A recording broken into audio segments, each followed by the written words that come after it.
Hello, welcome to the EagleSix Airsoft test video. We're going to be testing this lovely Urgi, the Block 3 soft pod from Tokyo Marine, the next gen recoil shock. So this one's got the R-hop installed for obviously extra range and accuracy on the heavier ammos.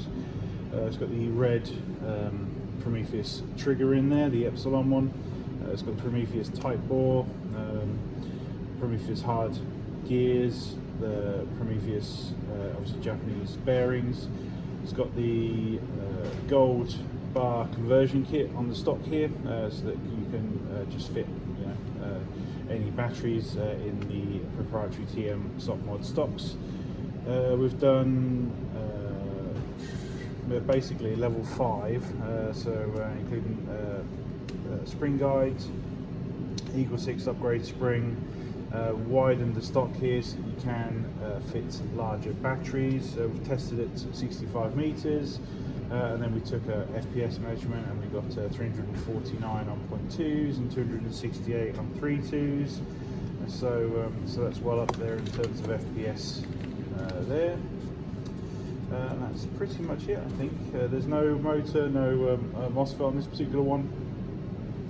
So obviously we're going to be demonstrating it now accordingly. So yeah, obviously I'll put all the full spec in the description of the video, because it's obviously easier to read than it is for me to read out.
Tested. Hopefully everything's to your liking and all done correctly as requested. If not, let us know, but otherwise we hope you enjoy the build, and yeah, these feel lovely so to hold. Just obviously the type of rail, the length of it, it's just really nice to hold and easy to aim. So I quite like this particular model. So but yeah, obviously you ordered it, so, but we hope you enjoy it. All right, thank you.